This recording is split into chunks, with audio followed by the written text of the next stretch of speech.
Sebuah kota tertutup di Amerika. Tiap tahun, anak SMA yang lulus dapat mendaftar untuk permainan hidup dan mati. Jika kamu menang, akan mendapatkan hadiah yang besar. Yang berhasil akan meninggalkan kota. Jika kalah, akan selamanya berada di sini. Atau meninggal dalam permainan. Beberapa permainan ada yang berada di dalam kulkas semalaman. Ada juga yang dikejar oleh anjing liar di dalam hutan. Ada juga yang matanya ditutup dan digigit oleh lebah. Beberapa permainan ini sangatlah mengerikan. Tahun lalu sudah ada 2 orang yang meninggal dalam permainan ini. Tapi hal ini sama sekali tidak mempengaruhi orang lain untuk bermain. Karena tetap saja akan mati di dalam kota ini. Satu-satunya jalan keluar adalah keluar dari sana. Hanya pemeran utama kita Xiao Mei, yang sangat menghindari permainan ini. Meski dia pemalu dan pengecut. Tapi dia merasa, hanya perlu mendapat pekerjaan dan menghasilkan uang. Sudah bisa masuk ke universitas yang dia inginkan. Tapi di hari perpisahan sekolahnya, ibunya datang mencari masalah lagi. Something about the starter, you know how Bo's truck eats gas. That's all I got. Hari ini Xiao Mei pulang ke rumah. Menemukan uang yang ditabung untuk kuliah. Dicuri semua oleh ibunya. Dia berlari menanyai ibunya. Tapi ibunya sama sekali tidak mengakuinya. Bahkan marah balik ke Xiao Mei. Where are the clothes? I bought you had eaten the food. Right. That money what? Fucking food. Xiao Mei yang begitu emosi. Menuju ke tempat permainan. Dia mengubah perhatiannya. Harus mengandalkan menang dalam permainan mendapatkan uang lalu keluar dari rumah. Permainan tahun ini adalah sistem poin. Permainan pertama adalah lompat tebing. Lompat dari tempat yang tinggi. Poin akan semakin tinggi. Tapi semakin tinggi semakin berbahaya. Karena batu di bawah akan semakin banyak. Jika ceroboh maka akan kehilangan nyawa. Beberapa kontestan demi berjaga-jaga. Semuanya mulai lompat dari yang paling rendah. Meski poin tidak banyak, tapi juga dihitung lolos. Dan wanita ini memilih tebing yang tinggi. Tapi di saat gilirannya, dia mulai takut. Dia gemetar. Melihat dasar gelap yang tak terlihat. Murid-murid di sekitar menyemangatinya. Dia berteriak dengan keras. Dan melompat. Sampai giliran Xiao Mei.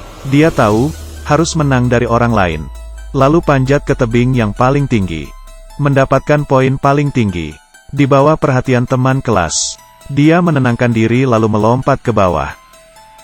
Permainan kedua adalah jembatan satu papan. Para kontestan harus melewati jembatan satu papan di pabrik. Di bawah sama sekali tidak ada perlindungan. Jika tidak hati-hati terjatuh ke bawah, tidak perlu dibayangkan lagi akan seperti apa. Perlombaan ini sistem kurang poin. Tiap orang harus melewatinya dalam waktu 90 detik. Semakin lambat semakin banyak poin yang dikurangi. Jika poin menjadi minus, akan dieliminasi. Kontestan pertama adalah si gendut. Dia melihat jembatan yang begitu tinggi. Langsung gemetaran. Waktu dimulai. Di bawah teriakan semangat teman kelas. Dia berjalan ke depan langkah demi langkah. Untungnya, dia berhasil melewati jembatan. Di saat sampai tujuan. Dan berteriak. Selanjutnya adalah Xiao Mei. Meski dia lompat tebing yang paling tinggi. Tapi itu adalah setelah dikhianati oleh ibunya. Dan dipenuhi rasa emosi. Dan sekarang, dia hanya bisa mengandalkan keberaniannya sendiri. Berusaha untuk berjalan ke depan. Waktu dimulai. Xiao Mei sedikit ketakutan. 5 detik berlalu dia baru jalan 1 langkah. Teman kelas di bawah menyemangatinya. Tapi sama sekali tidak ada gunanya. Perlahan-lahan mereka mulai mengejek. Dan di saat itu juga, Xiao Mei terhuyung-huyung. Tiba-tiba berlutut di atas jembatan. Untungnya di tempat akhir ada seorang pria, Da Zuang. Terus-terusan mengatakan hal lucu kepadanya. Di bawah pertolongannya, Xiao Mei akhirnya berhasil melewati jembatan itu. You're welcome, by the way. Tapi Xiao Mei tidak tahu. Da Zuang ini tidak semudah yang dipikirkannya. Selanjutnya adalah Xiao Shuai. Xiao Shuai juga karakter yang kejam. Di permainan sebelumnya, lompat tebing. Dia tidak seperti teman lainnya. Memilih tebing yang paling rendah. Tapi memilih paling tinggi kedua. Dan berhasil lompat ke bawah. Karena itu, Xiao Shuai. Setelah Xiao Mei, kontestan yang poinnya kedua paling tinggi. Di saat gilirannya, Xiao Shuai sama sekali tidak takut. Pandangannya fokus, berjalan dengan langkah besar, tapi tiba-tiba, sebuah cahaya hijau mengenai mukanya. Semua orang terkejut, tapi Da Zhuang tertawa jahat. Karena cahaya itu dia yang mengarahkannya. Da Zhuang jahat dan licik, iri dengan poin Xiao Mei dan Xiao Shuai. Dia ingin menjatuhkan lawannya, dan mendapatkan kemenangan, tapi hal ini sama sekali tidak menghalangi Xiao Shuai. Dia menggunakan satu tangannya meraih jembatan, dan mengangkat badannya. Semua teman di sekitar memberinya tepuk tangan. Dan Xiao Shuai pun berhasil melewatinya. Mereka saling menggoda.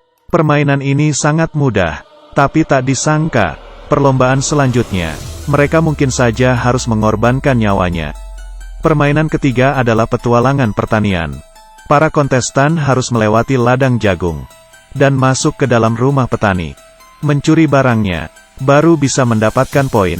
Jangan meremehkan permainan ini, karena di ladang jagung sudah dipenuhi perangkap.